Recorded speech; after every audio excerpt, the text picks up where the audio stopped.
Boas-vindas a todas e a todos. Tenho uma grande honra de abrir essa mesa, Processos Criativos e Formação de Público para o Universo Infantil. Essa mesa é parte da programação do 19º Festival Feira Preta, em parceria com o Sesc São Paulo. E neste ano, essa parceria tem foco na programação infantil. Essa parceria, inclusive, já vem de longa data, desde 2007. São 13 anos já dessa parceria do Sesc com a feira. Para o Sesc, os temas abordados na Feira Preta em nossas 44 unidades espalhadas pelo estado de São Paulo, pois a instituição preza sempre por trazer olhares diversos no campo da criação, difusão, circulação e pesquisa. Para começar, então, a nossa conversa, primeiramente me apresento. Eu sou Adriana Macedo, assistente da Gerência de Ação Cultural do Sesc São Paulo, para a linguagem de teatro, tanto para crianças como para adultos. Passo, então, a apresentação dos nossos convidados. Primeiramente, Kilsan de Oliveira. Ela é Iá Lorixá, escritora premiada, pedagoga, doutora em Educação e mestre em Psicologia pela Universidade de São Paulo. É também pesquisadora do Núcleo de Estudos Afro-Brasileiros da Universidade Federal do Espírito Santo, especialista na temática da educação para as relações étnico-raciais, é também arte educadora, bailarina e coreógrafa. Suas obras infantis tratam de questões étnico-raciais de forma inclusiva e poética. Bem-vinda, Kilsan. Nossa próxima convidada é Lucélia Sérgio. Lucélia é atriz, diretora, arte educadora e cofundadora da companhia de teatro Os Crespos. É formada pela EAD, Escola de Arte Dramática da Universidade de São Paulo. É artista, docente do curso de atuação da SP, Escola de Teatro, desde 2018. Escreve e compõe o grupo curatorial da revista de teatro negro Legítima Defesa, e é uma das idealizadoras do Fórum de Performance Negra de São Paulo e das Segundas Crespas, Encontros de Formação e Intercâmbio de Artes Negras. Entre seus trabalhos para crianças, dirige e atua no espetáculo Os Coloridos. Bem-vinda, Lucélia. E por último, nosso representante masculino, Rodrigo França. Ele é articulador cultural, é ator, diretor, dramaturgo e artista plástico. Filósofo político e jurídico, atua como pesquisador, consultor e professor de direitos humanos fundamentais. É ativista pelos direitos civis, sociais e políticos da população negra no Brasil. Como artista plástico, já expôs suas pinturas no Brasil, Estados Unidos e Portugal. Ganhou o Prêmio Shell de Teatro 2019, na categoria Inovação, pelo coletivo Segunda Black, do qual é co-criador e curador. Já trabalhou em 42 espetáculos como ator e 8 como diretor. Escreveu 7 espetáculos teatrais, entre eles o infantil O Pequeno Príncipe Preto, que também se tornou livro. Bem-vindo, Rodrigo. E olha, esses currículos são um resumo desses grandes artistas que estão aqui conosco. Uma honra dividir essa mesa e recebê-los aqui para compartilhar seus conhecimentos com a gente. Então, para começar aqui a nossa primeira rodada de reflexões, o nosso tema aqui é formação de público, né? Esse tema é muito caro, né, para todos nós que trabalhamos com cultura, é uma discussão ampla e permanente, né, e ainda mais delicada e mais complexa quando se trata de formação do público infantil, né? Nós mesmos no Sesc nos deparamos o tempo inteiro. Com questões como quem é esse público, onde ele está, como nos aproximar dele, como conseguir tocá-lo e sensibilizá-lo, despertando seu interesse para a fruição artística. Essas questões perpassam o nosso dia a dia o tempo todo. Então, eu coloco aqui para vocês, que são artistas, criadores, pensadores, quais seriam os mecanismos, tanto do ponto de vista da criação artística, quanto das ações e políticas de acesso, para atrair esse público infantil, tanto nas artes cênicas, nas artes performáticas, né, quanto também na literatura. E aí deixo aí para quem de vocês quiser começar. Ou, vou começar, só eu que estou com o microfone ligado. Boa tarde, boa noite, mundo virtual, né? Boa madrugada, obrigado pela Preta, Sesc, prazer estar com a Lucélia, com a Kyu-san, contigo, Adriana. É, eu penso sim, na arte em geral, eu acho que a arte hegemônica, ela cada vez mais se distanciou do público, né? Vamos pensar no teatro, até mesmo o teatro público. Quando eu falo teatro hegemônico, esse que muitas vezes é bem patrocinado, tem uma grande mídia, etc. Ao contrário do teatro negro, das manifestações negras, que às vezes não tem o suporte da indústria, mas tem alguns parceiros, como o próprio Sesc, que muitas vezes está na resistência a partir dos recursos próprios e tal, né? Então, o teatro hegemônico, muito bem patrocinado, ele houve um esvaziamento do seu público, mesmo sendo do teatro infantil, ao contrário do teatro negro, e eu falo muito da realidade que eu estou presente, que é do Rio de Janeiro, e namorando um pouco São Paulo. Porque a gente não tem esse distanciamento do público, a gente não está vendido para o público porque a gente faz parte dele. Ao contrário de uma lógica grega, né, desse artista como perfeito, como uma divindade, e o povo como réis mortais, a gente que é da criação, né, da criação negra desse país, a gente faz parte desse povo. A gente está ouvindo o que esse povo está falando porque a gente faz parte dele. A gente está vendo o que o povo anseia. E cada vez mais, eu tenho certeza disso, que esse público quer ver sua história, quer ver suas narrativas, quer ver o seu corpo, as suas manifestações. Ao contrário de alguns teatros, isso é imagina, eu estou há 29 anos observando isso tudo. A gente não quer ser brasileiro, a gente não quer ser indígena, a gente não quer ser africano em diáspora, a gente não quer ser latino. A arte, cada vez mais, a hegemônica, está se aproximando ao Ocidente, à Europa, aos Estados Unidos da América. Eu amo Broadway, mas não quero ser. Sabe? Eu amo o teatro elisabetano, mas eu não quero ser. Então, eu quero ser aquilo que está realizado na minha manifestação cultural e artística, que é o povo brasileiro. E acredito que cada vez mais, se a gente beber na fonte dos nossos, das nossas, os nossos e as nossas virão e lotarão salas de espetáculos, comprarão livros, assim por diante. Muito obrigada, Sesc, a Feira Preta, por mais essa parceria. Muito feliz de discutir teatro negro infantil. Teatro negro infantil é um dos temas da revista Legítima Defesa, que é uma revista dos Crespos, né? Então, a gente vai falar sobre o teatro negro infantil hoje. Então, estou um pouco em contato com diferentes teatros negros no país, assim. Isso tem minha pesquisa e o meu lugar como artista criadora para teatro negro, para teatro infantil.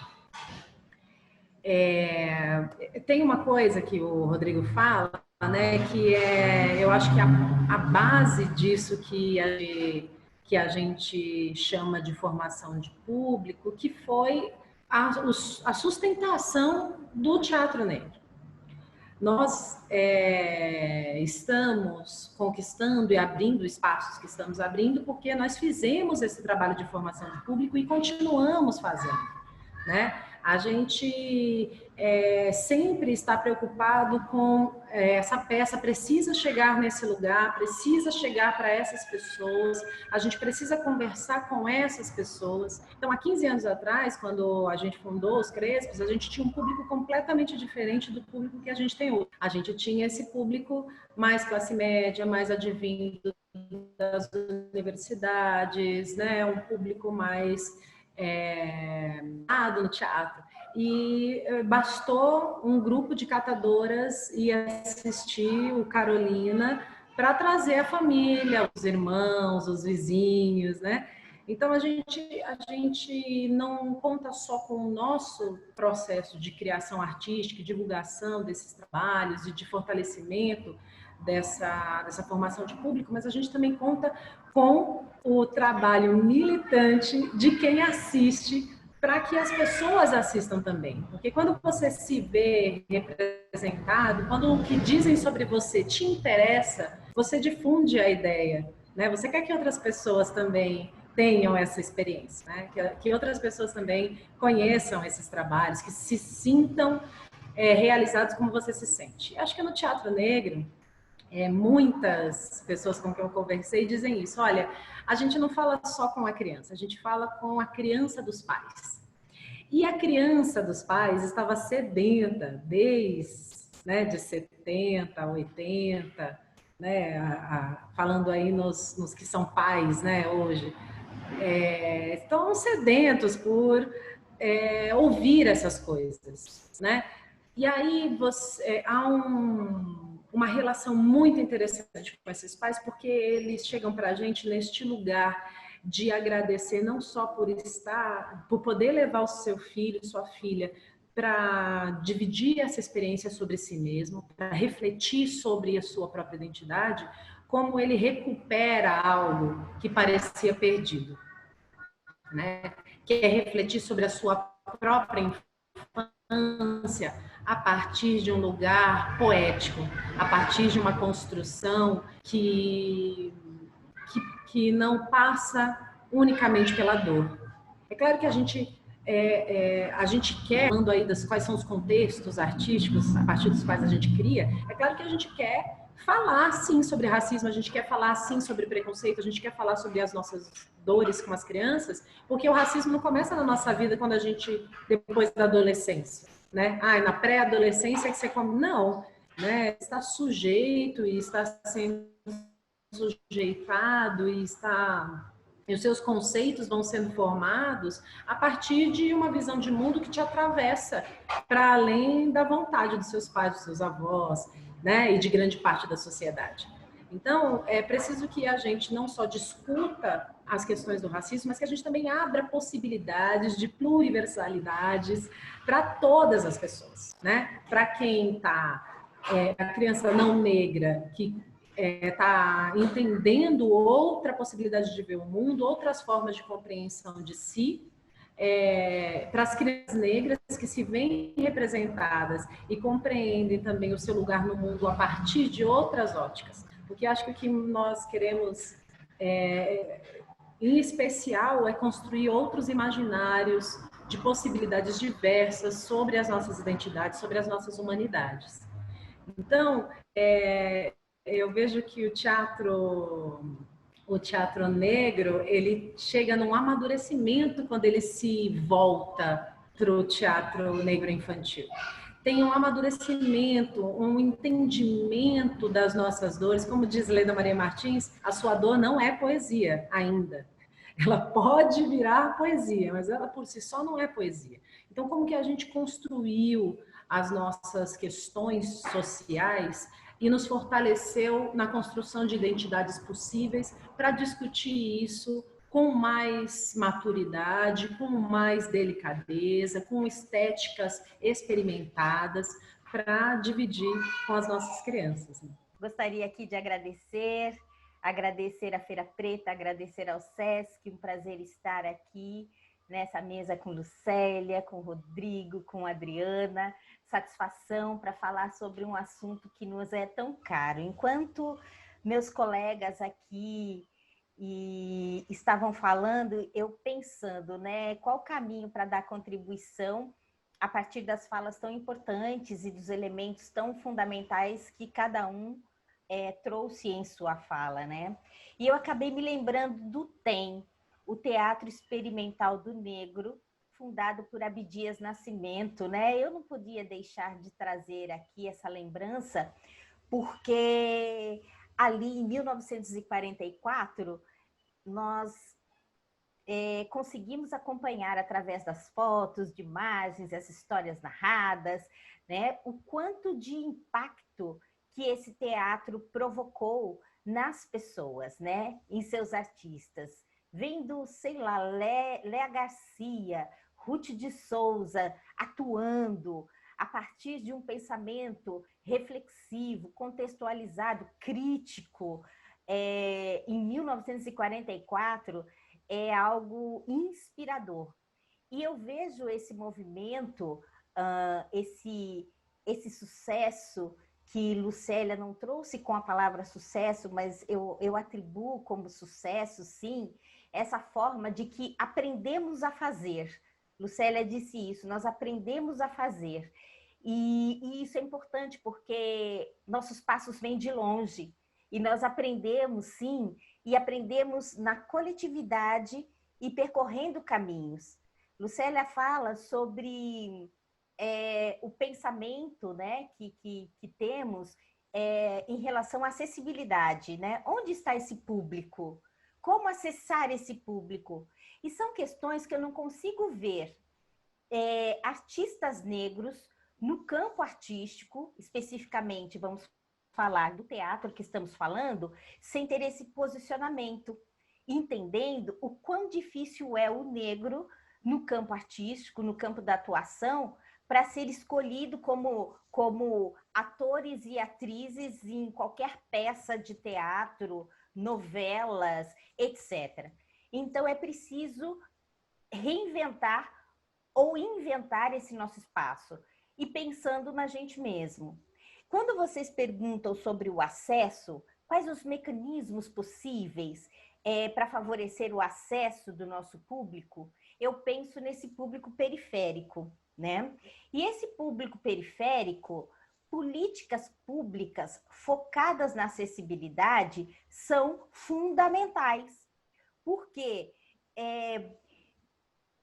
o teatro, a peça pode estar ali num determinado local, mas como é que aquela escola periférica, aquelas famílias, aquelas crianças chegarão até aquele espaço daquele teatro que está acontecendo ali? Por mais focada na questão negra que seja, há o desejo, mas como fazer? Não tenho dinheiro para chegar até lá. Então, as políticas públicas, nesse sentido, elas precisam ser de impacto no sentido de proporcionar condições para que essas pessoas, essas famílias, essas crianças, essas escolas cheguem até o teatro, oferecendo ônibus, sei lá de que forma, caminhos possíveis, a gente pensa, mas também oferecer condições para que o teatro vá até aquelas comunidades. Então, são dois movimentos que a gente pensa o tempo todo em relação a políticas e acessibilidade. E uma outra coisa são os preços populares, né? Ou a gente consegue uma parceria para facilitar e para fazer preços populares, para que as comunidades, as pessoas das comunidades consigam acessar e estar junto nesse movimento, ou gratuito, né? Então, são também possibilidades de pensar essa acessibilidade e de promover esse encontro desse público, que é o nosso público-alvo, que são crianças, jovens e adultos periféricos e que estamos aí. Afinal de contas, nós estamos falando de um país de maioria negra, portanto, um outro mecanismo é dizer, enquanto roteiristas, enquanto diretores, não ao epistemicídio. Então, nós não podemos fazer de conta, como historicamente brancos em todos os espaços e áreas do conhecimento, do entretenimento, têm feito, de desconhecer as produções negras. Então, para mim, um outro mecanismo é que nós, pelo menos nós, negros e negras, nesta seara, neste meio, valorizemos as obras literárias dos nossos e das nossas, num grande movimento, não a europeização ou americanização do teatro que nós fazemos. É olhar a partir dos nossos escritores e das nossas escritoras, né? Historicamente, temos aí, podemos vir com textos incríveis, desde 1800 e pouquinho, escrito por mulheres negras, inclusive, e que o Brasil precisa conhecer. e que a gente sabe que um diretor ou um roteirista branco não vai estar prestando atenção nisso, e que é fundamental que a gente faça esse movimento, que surja de nós, esse grande movimento de releituras de textos escritos, inclusive, então eu já puxo a sardinha para o nosso lado, por mulheres negras, que são aí históricas, fizeram histórias, elas quebraram com correntes, com barreiras, nos tempos em que cada uma viveu, né? E continuamos quebrando barreiras, mas precisamos ser valorizadas nesse sentido, então, que sejam por nós. Então, para mim, esse é um outro mecanismo, nós por nós mesmos, nós fazermos as releituras desses textos, dessas obras literárias que estão aí, e valorizando esses textos e essas obras também, para mim, me parece um outro mecanismo extremamente interessante, porque quando chega nas nossas obras e nas nossas questões, parece que tudo tem que ser feito graciosamente, né? Ainda que a gente veja que estejam concorrendo em editais, parece que não pensam que o uso dessas obras requer um certo cuidado, né? E um certo cuidado de proteção, inclusive jurídica, nessas questões, e que o Brasil precisa começar a pensar nisso também, e nós nos protegermos enquanto estratégias, inclusive porque eu tenho vivenciado e visto isso muito de perto, e isso é muito ruim, inclusive para nós, e principalmente se partir dos coletivos que são os nossos, ou deveriam ser os nossos aliados, de negros e negras. Então, para mim, isso é fundamental, essa é a reflexão que eu trago nesse primeiro momento para essa pergunta, Adriana. Essa sua fala que o Sam me lembrou aquele discurso da Chimamanda, né? Que depois foi até publicado, o perigo da história única, né? Que ela fala que ela lia, quando ela era criança, histórias de crianças brancas, e que ela imaginava que personagens de livros só poderiam ser brancos, que ela, quando ela começou a escrever as historinhas delas, eram histórias de crianças brancas que viviam num lugar muito frio, não fazia nenhum sentido com a realidade dela, depois que ela foi entender que ela poderia ser personagem de um livro também, né? Então, faz todo sentido. E falando sobre essa questão da representatividade, que a Lucélia também colocou, eu me lembrei, inclusive, de uma situação muito marcante, porque a gente que trabalha no SESC lida, né, eu gosto muito de conversar com o público depois das apresentações, e foi uma apresentação, inclusive, do Pequeno Príncipe Preto, do Rodrigo.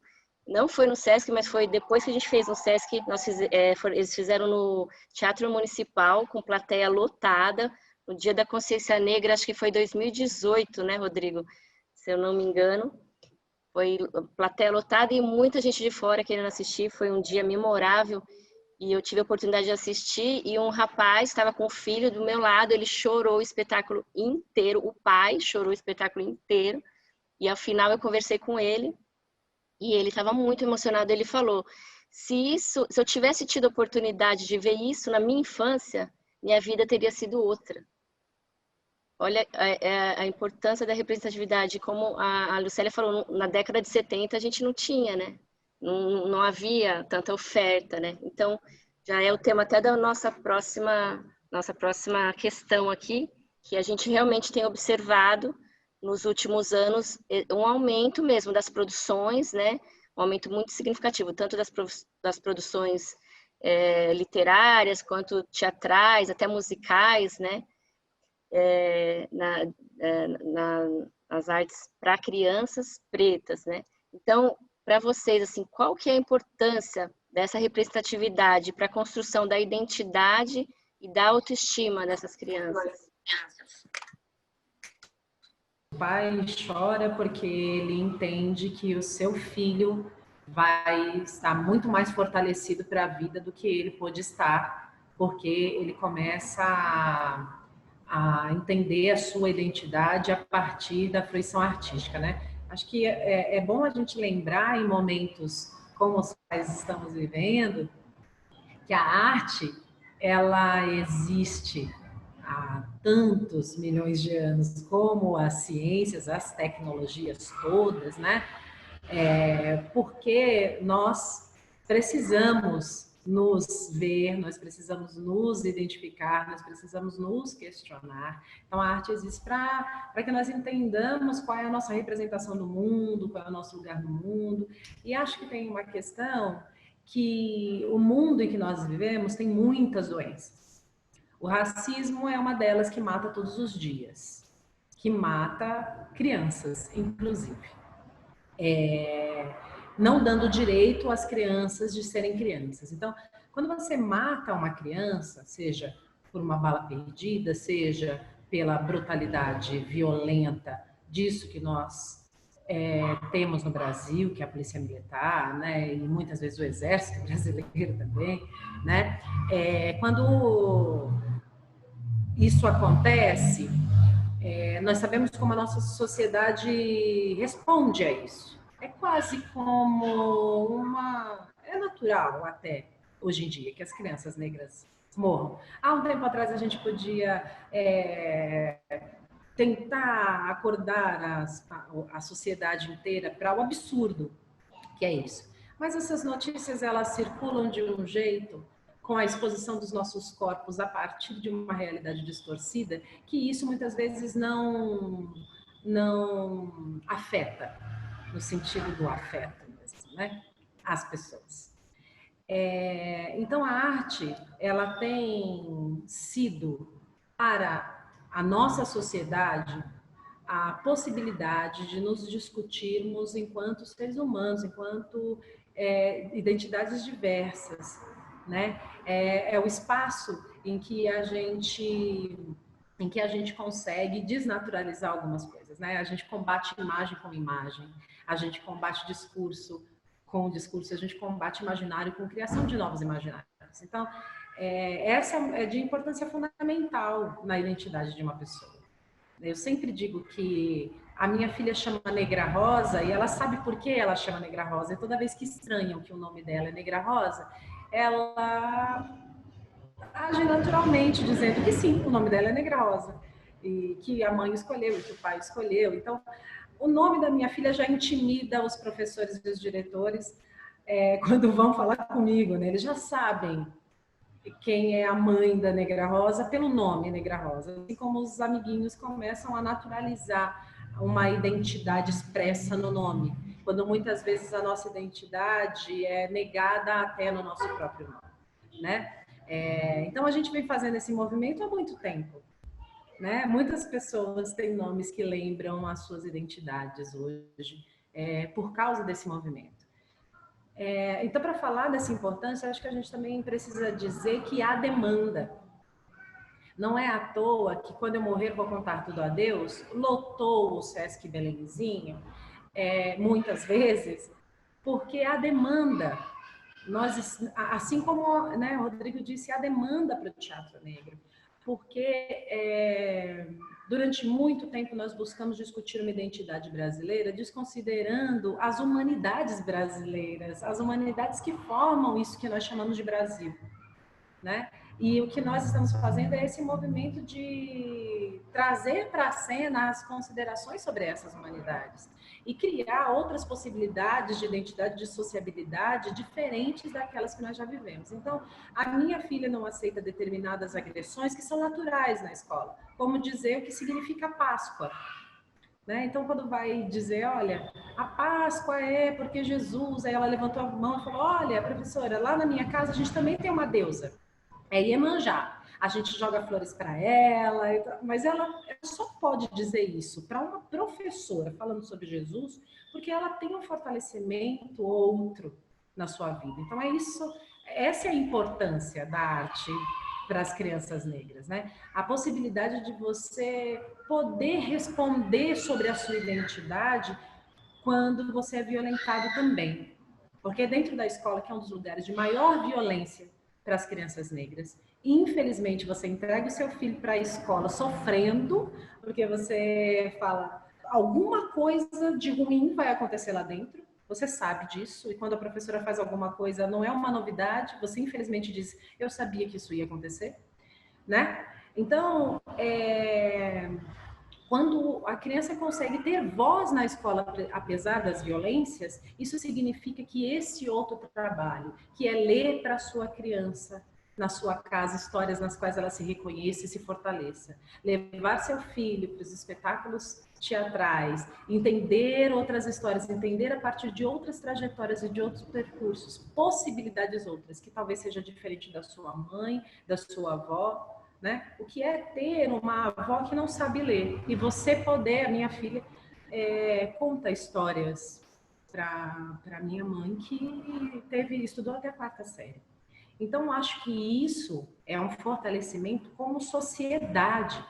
Nós temos pessoas se fortalecendo nas suas humanidades. E acho que a arte não é um sonho, ela é capaz de produzir essas mudanças, né? E acho que é isso que nós estamos fazendo, né? É essa a nossa importância.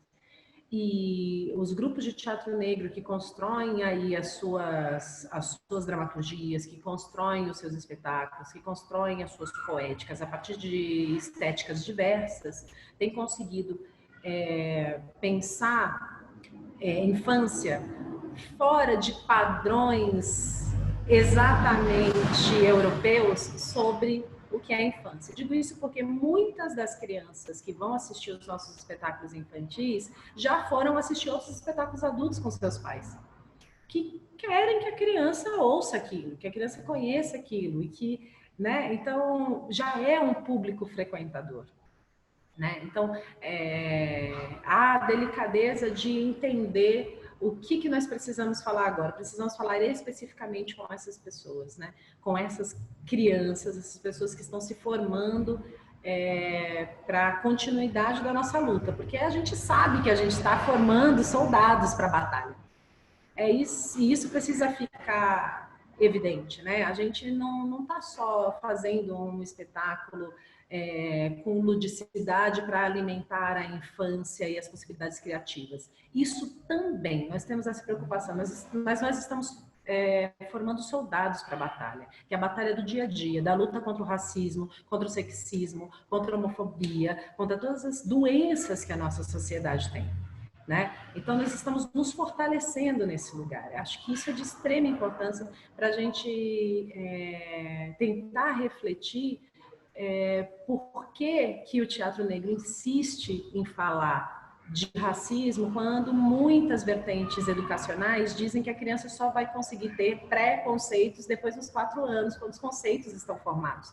Então, tentar entender, tirar a criança desse lugar de pureza absoluta e de abstração do mundo, como se ela não conseguisse compreender o mundo, né? E lidar com a compreensão que a criança tem do mundo, lidar com esse lugar de reprodução e que nós estamos fadados desde sempre, desde muito pequenos. Nós aprendemos a falar ouvindo os outros falarem e tentando falar com os outros, ou seja, qualquer outra questão cultural, ela é ensinada desde que nós estamos na barriga e conseguimos ouvir o que está no mundo lá fora. Então, nós precisamos lidar com muito cuidado com essas questões, porque elas nos atravessam, sempre. E elas atravessam a sociedade como um todo. E muitas pessoas não negras têm tido interesse em discutir isso com seus filhos, de construir uma sociedade melhor, e isso é muito bonito, muito feliz, assim, de fazer parte desse movimento de renovação das nossas humanidades desde a infância. Eu não poderia, nessa etapa da nossa conversa, deixar de falar, peraí que minha pera pulou aqui, deixar de falar em memória do Miguelzinho, né? Um menino negro de 5 anos de idade que foi atirado do 9º andar de um prédio e, para mim, pela mão da Sinhazinha Branca, que, como ela, nós vivemos rodeadas e rodeados dessas sinhazinhas e desses senhorzinhos brancos na nossa contemporaneidade. Eu quero dizer, portanto, que representatividade é fundamental numa sociedade onde a colonialidade se faz presente na contemporaneidade. Isto quer dizer que, em tempos atuais, práticas como formas de agir, de pensar, estão ainda ligadas ao Brasil colonial. Isto porque nós, do MNU, temos dito desde sempre que a abolição se deu de forma inconclusa. Ela não aconteceu. Porque a abolição, a Lei Áurea, é uma lei que foi constituída com 2 artigos. Ela tratou 350 anos de escravidão com 2 artigos. O primeiro artigo está extinta a escravidão no Brasil. Segundo artigo, revogam-se as disposições em contrário. Então, portanto, para mim, tem só um artigo, está extinta a escravidão no Brasil. E, nesse sentido, essa lei levou milhares, há livros e pesquisadores que falam de 14 milhões a 22 milhões de negros para as ruas. Abriram as porteiras das fazendas e segue o seu rumo. Em 1888, em pleno racismo atroz, sem imaginar como que essas pessoas lidariam com esta falsa liberdade. Nesse sentido, essas práticas da colonialidade, elas estão presentes no espaço escola. Eu fiquei 30 anos lecionando para educação infantil e ensino fundamental. E nesses 30 anos, eu descobri algumas coisas. E, enquanto teórica, eu pude pesquisar sobre essas coisas. Uma dessas coisas que eu descobri é que os corpos das crianças negras não pertencem, não são tutelados pelos pais. São corpos que professores, profissionais da educação pensam e acham, e muitas vezes agem como os braços do Estado. E esses braços do nosso Estado são braços racistas. E esses profissionais da educação agem no sentido de acharem que esses corpos das crianças negras não pertencem, não são tutelados pelos pais, os pais não são responsáveis. Eles entendem que eles mesmos e elas mesmas, professoras, professores, profissionais da educação, podem fazer o que bem entender com os corpos das crianças negras. Vou citar aqui um exemplo. 2013, 2014, eu em Diadema, gestora municipal, implementando a Lei 10.639 naquele ano, por 11 anos, implementando essa lei no município de Diadema, São Paulo, recebi uma ligação telefônica, fui correndo, atendi, o que é? Que o Sam vem para cá agora que tem uma mãe do município dizendo que vai processar todo o município, o prefeito, o secretário da educação, vem para cá. Fui. Cheguei lá, encontro uma mãe, uma mulher negra, narrando a seguinte história. Ela entregou o filho dela, 7 horas da manhã na creche, o bebê menino. E quando ela foi buscar, naquele momento, né, o filho, a professora entrega o bebê dela com o cabelo alisado. A professora passou prancha no cabelo do menino. Quando eu indago essa professora, ela começou a dar uma justificativa assim, é que esse tipo de cabelinho assim, tipo, e olhava para o meu cabelinho. Tipo seu, a areia para muito mais nas cabeças de crianças com esse tipo de cabelinho do que nas crianças com cabelos lisos. E isso a gente sabe, quem é professora sabe que areia para em qualquer tipo de cabeça, com qualquer tipo de cabelo. E aí ela disse mais, eu quero arrumar e deixar minhas crianças todas ajeitadinhas na hora de entregar para as mães. Só que as crianças dormem. E os cabelos tipo o seu, ele fica amassado. E eu busquei uma forma de deixar mais fácil para lidar com esse cabelo. E eu passei a prancha, mas não tem nada demais, porque a prancha, quando lavar, o cabelo volta de novo, né, a ficar do jeitinho que ele é. Então, esse é um exemplo. Um segundo exemplo, narrado por uma amiga minha, que professora também, nós num espaço de teatro ali, e de repente as professoras, teatro, nós fomos assistir a apresentação final de ano, nós ali, e uma mãe que era professora, estava com a sua turma. De repente, as cortinas do palco se abrem e imediatamente eu reparo essa mulher, essa professora, atravessando, descendo a rampa, cruzando a frente do palco, subindo as escadas do palco. Ela entrou no palco, invadiu o palco, e nós, sem saber o que estava acontecendo, o operador de som desligou o som, porque a gente não entendia o que ela estava falando. Eu só vi a cena dela segurando a filha dela, eu reconheci que era a filha dela, e ela chacoalhava essa menina. Quando o operador de som desliga o som, nós escutamos ela dizer: quem fez isso com você? Quem fez isso com você? E a menina, chorando, disse: eu falei para a professora não fazer isso.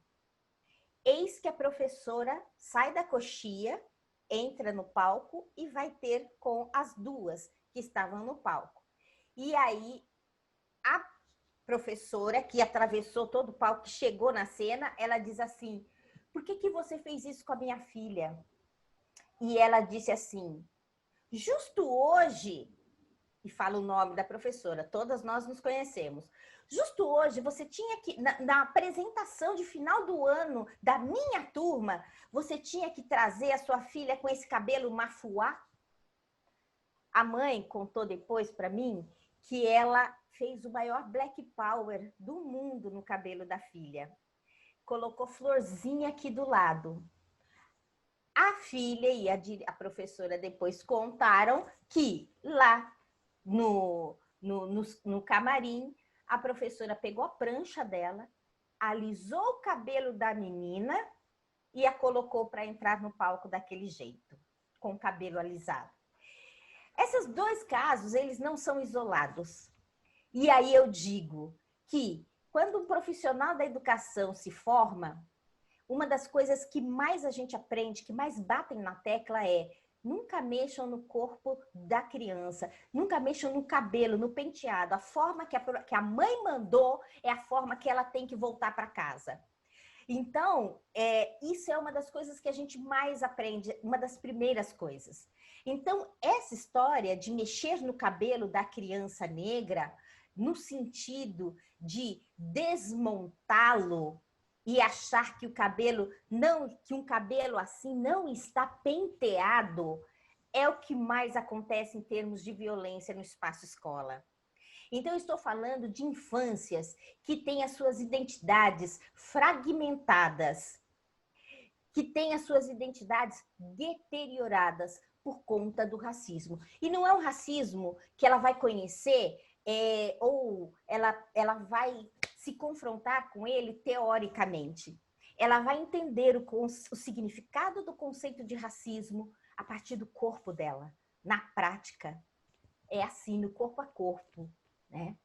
Então, a minha literatura, eu entendo que eu escrevo uma literatura negro-brasileira do encantamento infantil e juvenil.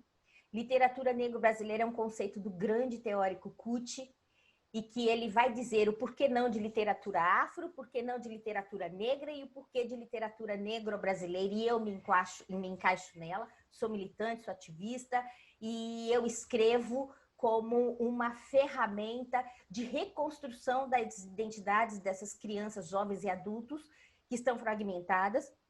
Eu trabalho numa chave de: se o racismo provoca rupturas psíquicas, como eu trabalhei no meu mestrado em 98, portanto, está para alguém, para grupos, enfim, para algo exógeno, possibilitar as suturas dessa psique. Então, se o racismo provoca rupturas psíquicas, alguém ou algo provocará as rupturas psíquicas. Os meus textos, eles vêm no sentido de cura. É para curar. É para provocar as rupturas, é para provocar as suturas psíquicas dessas crianças, jovens e adultos. E por isso que eu tenho um retorno gigantesco dos adultos e das adultas, dos adultos, em relação à literatura que eu tenho feito, aos textos. Por quê? Porque é uma literatura que vai provocar a cura das crianças que cada adulto carrega ainda, e crianças negras feridas, machucadas, que não tiveram uma literatura de base para se espelhar, para se esmerar, para admirar e possibilitando formas de se verem bonitas, dignas, né? Então, esse é algo que Lucélia também trouxe aí, que é para provocar, é um espaço de cura para os adultos, inclusive. Por quê? Porque as crianças interiores desses adultos não morreram. E a gente sabe que o que a gente não viveu na infância, em algum momento da vida adulta da gente, a gente vai viver.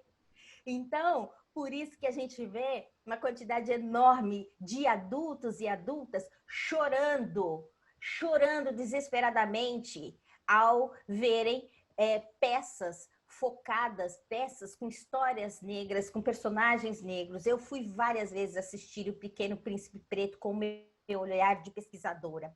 Eu queria entender essas reações dos públicos, das crianças, aquele olhar de admiração e o olhar dos adultos, o choro desesperado dos adultos. As crianças não choravam muitas vezes, não como os adultos, e os adultos choravam. Por quê? Porque é o lugar de, finalmente, alguém falou a minha linguagem, alguém trouxe o que eu precisava. E eu não posso deixar de parabenizar aqui o ator Júnior Dantas, que deu um show, que corporificou essa história do Pequeno Príncipe Preto, que ele vivenciou na infância dele, da escola. E aí eu me aproximo muito dele nesse sentido.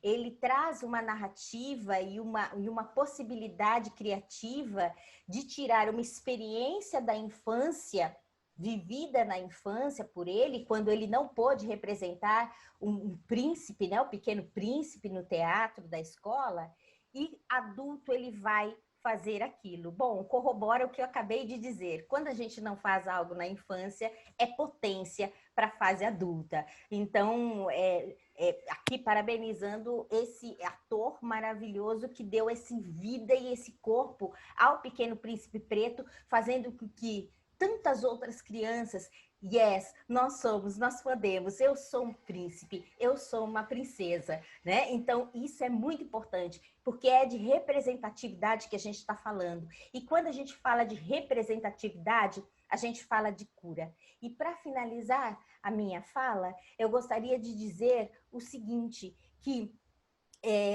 quando eu pesquiso, quando eu escrevo sobre infâncias, eu entendo que nós ainda temos o hábito de ver a criança como uma página em branco. E essa era a visão do período do ilusionismo, né?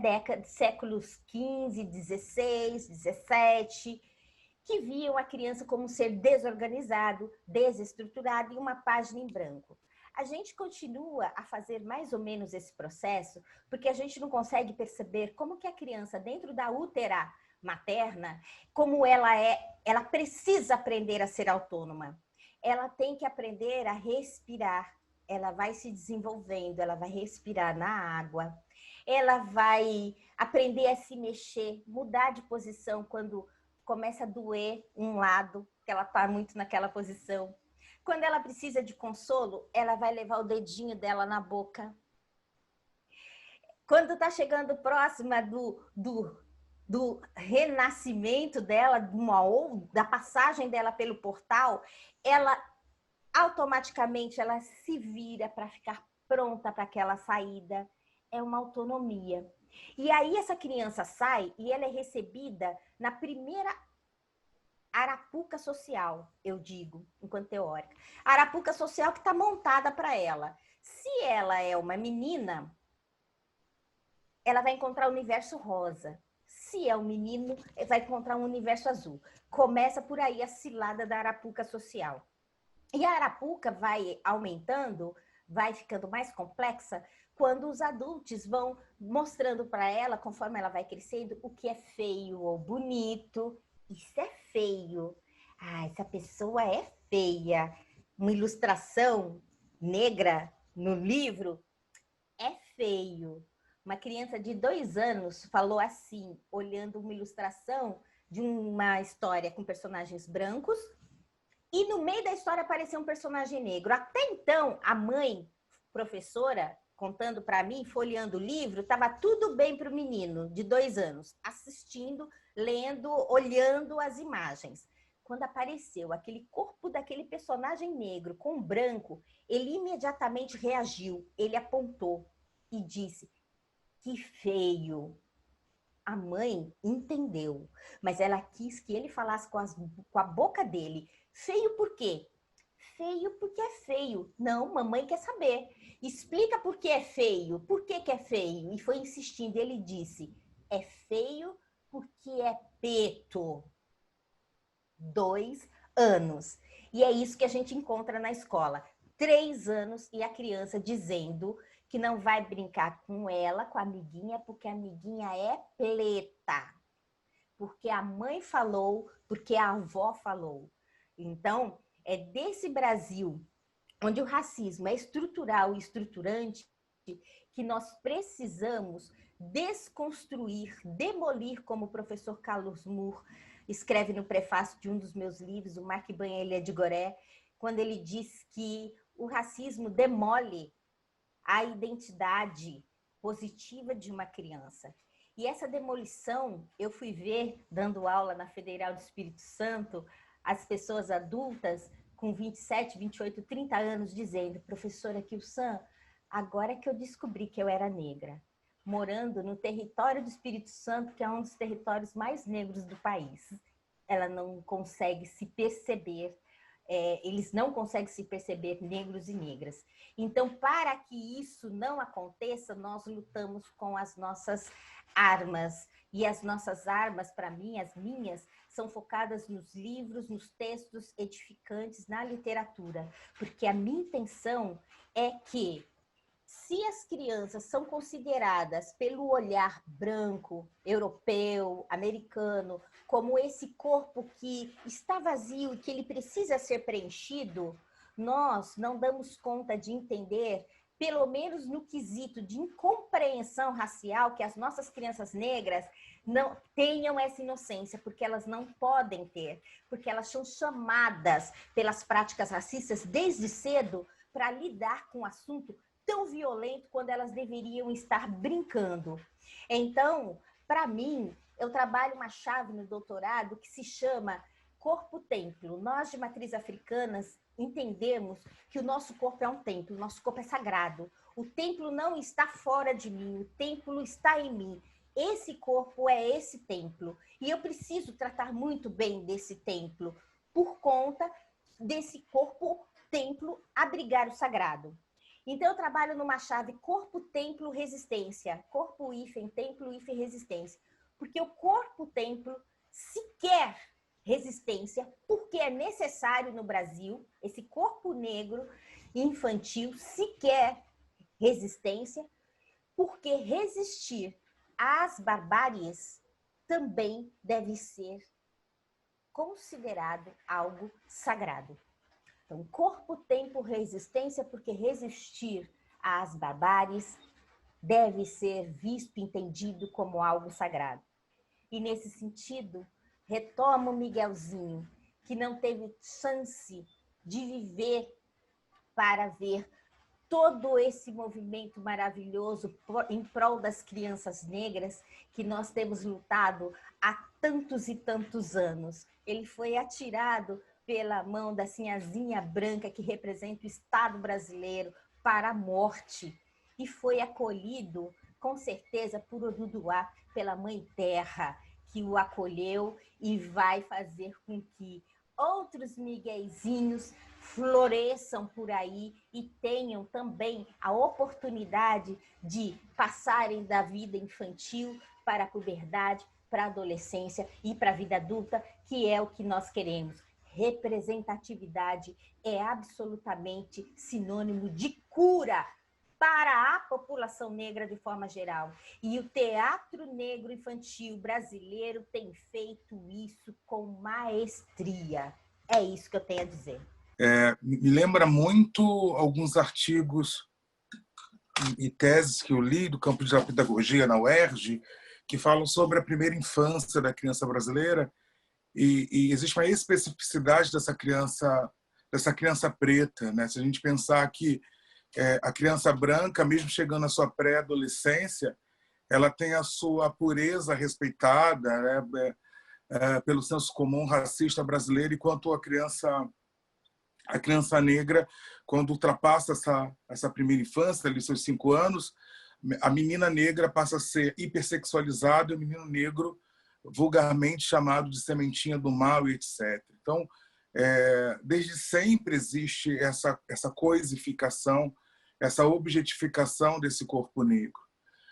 E a forma da gente desconstruir isso tudo e fazer com que essa criança que será uma pessoa adulta é exemplificar outras possibilidades. Se a gente pensar que a gente só se enxerga na grande mídia em programas como o da Atenas na Vida, que nos exclui, que nos marginaliza, que nos mata, que tipo de figura e que tipo de valor que a gente está construindo para as nossas crianças, né? E o teatro infantil ele vem de uma maneira bastante cirúrgica apontar outras possibilidades, principalmente na humanização dessa criança que é desde sempre desumanizada, como a professora Kilsan sinalizou. E é muito necessário e é urgente o fortalecimento, mesmo que ainda exista uma briga do fazer, né, do produzir esse teatro infantil negro, mesmo que haja essa dificuldade, a gente vai continuar fazendo, porque é urgente. Nada mais do que instrumentalizar, e aí eu complemento a Lucélia, instrumentalizar essas crianças para ter um repertório que elas vão ter que utilizar ao longo da vida, e não só na infância, né? Ao longo da vida.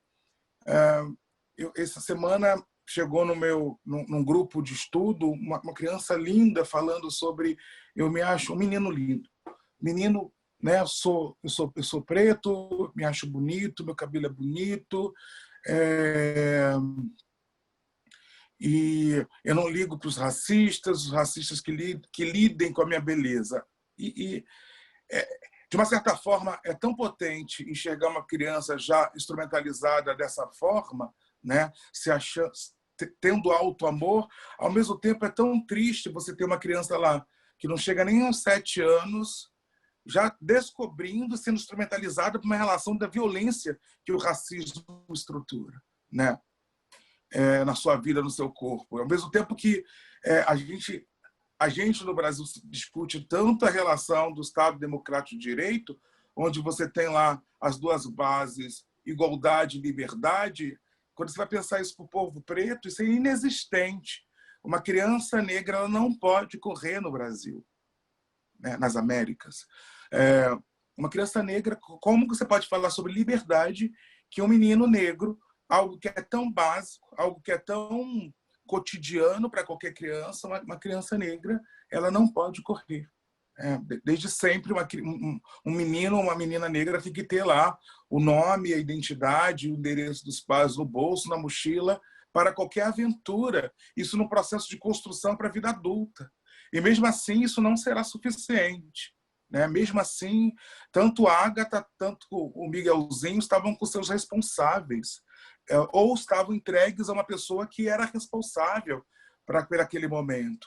E isso é desesperador. Por mais que você instrumentalize as crianças para viver e muitas vezes sobreviver, isso não basta. E o teatro, como a literatura, podem e dão um acalento para isso tudo, né? Você pode sonhar, você pode se enxergar como bonito, você pode se enxergar como inteligente, você pode, de uma certa forma, sonhar em ser tudo. Obrigada, Rodrigo, Kilsan, Lucélia, com falas aí muito potentes e fortes. Eu coloco aqui um depoimento pessoal, né? Que eu tenho um filho negro de adoção tardia, que está há 1 ano comigo e ele tem 10 anos. E o Rodrigo conhece, né, ainda só virtualmente, e há 1 ano que eu tento fazer esse trabalho de empoderamento, e veio também com uma autoestima muito baixa, e vocês todos me ajudam muito com suas obras, né? Acho que a arte tem esse poder muito forte de trazer essa autoestima mesmo, que é fundamental para esse empoderamento das crianças, né? Bom, a gente já está quase com 1 hora, então queria fazer uma última rodada aí, se vocês quiserem fazer algumas considerações finais, a gente caminhando para o encerramento. Falar sobre a importância estética que tem se mobilizado nos espetáculos de arte negra, porque geralmente a gente fala das questões políticas, da importância no impacto social, mas é importante que a gente também compreenda e também discuta a arte negra a partir de parâmetros estéticos, né? Eu acho que nós temos conquistado coisas muito importantes no teatro negro com relação à estética. Primeiro que a gente tem uma diversidade estética dentro da cena negra, então não dá para encaixar, colocar numa caixinha, né? Existem muitas artes em África e no Brasil de afrodescendência. Então, assim, você vai falar da cultura do Maranhão e a cultura de São Paulo, você está falando de 2 mundos, né? Então, as estéticas, elas são permeadas não por uma visão única e universalizante da pessoa, da humanidade, mas ela está... as nossas tentativas são sempre de trazer para a cena a potência da nossa cultura, da força estética que tem a cultura negra, né? Como a gente tem elaborado as nossas potências estéticas. Então, desde as referências das artes da dança, como as referências da arquitetura, das artes plásticas, como as várias e diversas formas de falar sobre as identidades a partir da oralidade, da escrita. Então, são diferentes abordagens estéticas que também dão uma multiplicidade e uma possibilidade de construir a sua identidade a partir de outras referências que são absorvidas também pelo corpo, pela escuta, pela visão, né? que passa a construir o nosso arcabouço estético com relação a quem nós somos. E acho que isso a gente tem caminhado também muito bem, cada vez de forma mais potente, com relação aos espetáculos de teatro negro e infantil, né? Quando a gente tem trazido para a discussão de Brasil outras referências estéticas que dialoguem com, com os nossos cabelos, com a nossa cor, com os nossos traços, e que dialogam também com a nossa forma de ver o mundo, né? Obrigada, Lucélia. Realmente o tema é muito amplo, né? A gente tem que ter várias e várias mesas aí, porque são muitos assuntos mesmo. Mas muito obrigada. Rodrigo, Kilsan? Não, só finalizar agradecendo, e esse encontro é possível cada vez, é necessário cada vez mais a gente pensar nesse teatro infantil, e que um dia a gente possa romper para discutir sobre teatro para a família, né? Porque tanta geração carente do que a gente escreve, do que a gente publica, do que a gente encena, e que acaba sendo teatro para a família, não teatro infantil ou infanto-juvenil. Eu estou fazendo uma sequência de uma série de lives com crianças, e na primeira, que foi sábado, foi a Estela Valentina. E ela disse o seguinte, né? A partir são crianças leitoras, né, dos meus livros, cada uma escolheu que livro quer falar, aprender o que, gosta do que, não gosta. E a Estela Valentina, falando sobre o Marc Banha de Goré, ela disse o seguinte, que ela gosta muito da parte do tambor e que ela aprendeu que os tambores falam, né? E que a partir da paixão dela pelos tambores, que é um djembe, né? A Ilha de Goré, o símbolo é um djembe, né? É uma família de escravizados com as correntes libertas sobre um djembe. E aí o pai dela deu um djembezinho para ela, né? Então ela pegou o djembe e começou a tocar. Ela tem 8 anos, ela começou a tocar o djembe, e aí ela disse assim, que ela aprendeu muita coisa, que os tambores lá naquela época da escravidão, eles serviam como fala. As pessoas falavam a partir dos tambores, dos toques dos tambores. Aí ela diz, mas hoje a gente tem o WhatsApp, né? A gente tem o WhatsApp e a gente tem o celular. E eu lembro que você trouxe uma das perguntas, né? Se desse tempo, nós iríamos falar sobre isso. E eu fiquei com essa frase na cabeça que ela disse, uma frase tão potente. Aí ela disse, mas hoje a gente tem o WhatsApp, né, Kio? A gente tem o celular com o WhatsApp, mas é tão bom a gente saber que a gente pode falar também através dos tambores.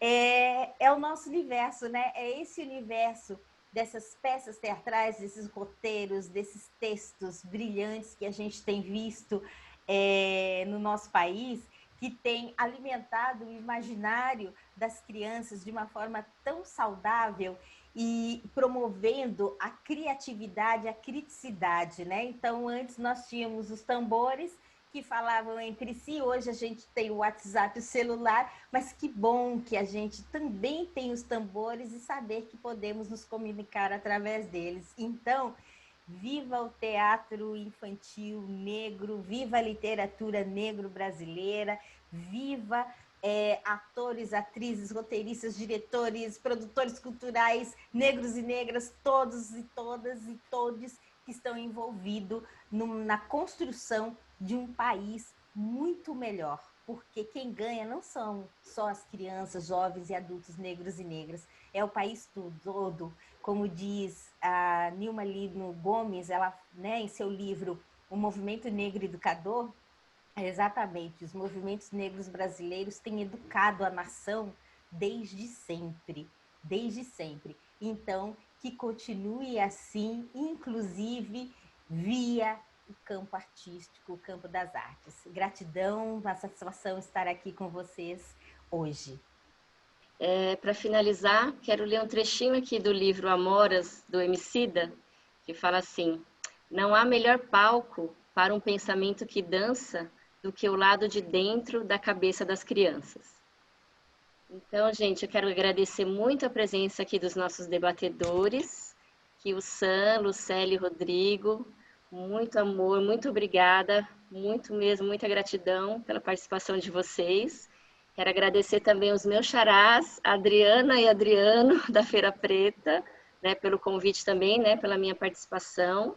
E a todos e todas que participam da produção dessa feira maravilhosa, que já está aí com quase 20 anos, né, o ano que vem. Vida longa, né, e sigam firmes aí, meus parabéns. E dizer que essa parceria para a gente também, para o SESC, é muito rica, é muito importante manter essa parceria, principalmente na articulação dessas discussões, né, do pensamento, da articulação. E que ninguém faz nada sozinho, né?